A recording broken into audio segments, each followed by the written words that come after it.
सब्ज मिर्च को फ्रिज में रखने से पहले धोकर इसके ऊपर की ठंडी डंडी उतार दें। इस तरह मिर्चें काफ़ी देर के लिए ताज़ा रहती हैं। सब्ज धनिया को अच्छी तरह धोने के बाद मलमल के कपड़े में लपेटकर फ्रिज में रखने से काफ़ी देर तक फ्रेश रहेगा। टमाटर के कतले घी, मक्खन या तेल में तलने से अपनी खुशबू और जायका खो देते हैं। अगर खुशबू और जायका बरकरार रह जाता है तो इनको चर्बी में तलने से इनकी खुशबू और जायका बरकरार रहेगा।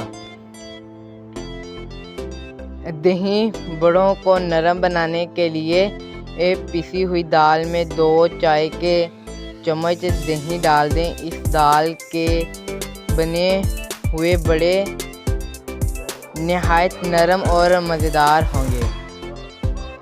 कीमे की रोटी को फ्रीज़ करने के लिए फ्रीज़र में रखने से पहले मैदा छिड़ककर बटर पेपर पर रखें ताकि वो चिपके नहीं। 1 मिनट तक तवे पर उल्ट पलट करके फ्रीज़ कर दें तो 20-25 दिन तक ख़राब नहीं होंगी।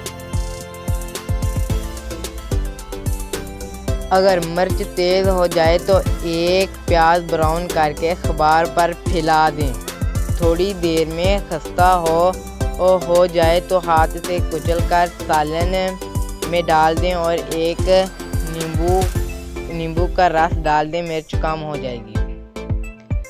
अगर सालन बनाने के बाद शोरबा कौरमा या सब्ज़ी के ऊपर घी या तेल ना आ रहा हो तो आधा चम्मच इसमें कसूरी मेथी शामिल कर दें। चंद सेकंड के अंदर तेल या घी ऊपर आ जाएगा। अगर पनीर रखे सख्त होगी तो एक मलमल के कपड़े को सिरके में डुबोएं और पनीर को इसमें लपेट कर रख देने से ये नरम हो जाएगी। गोभी और बंद गोभी के रंग को ख़राब होने से बचाने के लिए पकाते वक्त 1 चाय का चम्मच दूध डाल दें।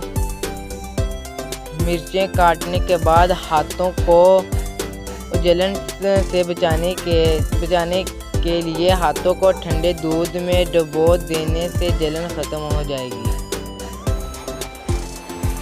जितने प्याज इस्तेमाल करने हो उनको रात को प्लास्टिक की थैली में डालकर अच्छी तरह थैली बंद करके फ्रिज में रख दें। इन्हें काटते वक्त आंखों से पानी नहीं बहेगा।